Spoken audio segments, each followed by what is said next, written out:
చంద్రబాబు గురించి ప్రస్తావిస్తూ మాజీ సీఎం జగన్ వివాదాస్పద వ్యాఖ్యలు చేశారు. ఆయనకు ఇవే చివరి ఎన్నికలు, నరకానికి పోతారంటూ మాట్లాడారు. ఆ వ్యాఖ్యలపై తీవ్రంగా మండిపడ్డారు మంత్రి అనిత.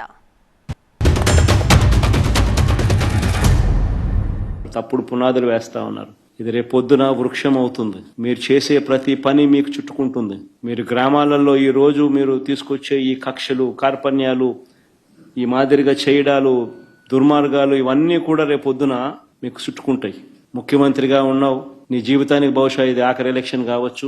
రామకృష్ణ అని అనుకునే ఈ వయసులో కనీసం ఆ మాటలన్నా అనుకుంటే పుణ్యమన్నా వస్తుంది. ఈ మాదిరిగా చేస్తే నరకానికే పోతావు. ఇప్పటికైనా మార్పు తెచ్చుకో చంద్రబాబు అని హితవు పలుకుతా ఉన్నా.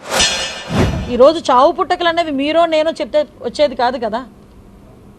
అలా అనుకుని ఇప్పుడు వాళ్ళ ఫాదర్ తాలూకా డెత్ గురించి కూడా మాట్లాడే పరిస్థితి వస్తే దయచేసి అదే అర్థం చేసుకోవాలి. నోటికి వచ్చినట్టు ఎలా పడితే అలాగా చంద్రబాబు నాయుడు గారు నెక్స్ట్ ఎలక్షన్స్కి ఉంటారు. మరి ఏమనుకోద్ది మాట అంట. జగన్మోహన్ రెడ్డి చాలా సందర్భాల్లో చాలా మీటింగులు అన్నాడు 30 సంవత్సరాలు నేనే సీఎంని, 30 సంవత్సరాలు నేనే సీఎంని అని. ఏమయ్యారు? 11 సీట్లతో ఈరోజు ప్రతిపక్షం హోదాకి కూడా అడుక్కునే పరిస్థితి వచ్చింది జగన్మోహన్ రెడ్డికి. అంతే తెప్పించి నెక్స్ట్ ఎలక్షన్స్లో ఎవరు ఉంటారో ఎవరు ఉండకూడదో డిసైడ్ చేయాల్సింది ఆ భగవంతుడు ప్లస్ ప్రజలు.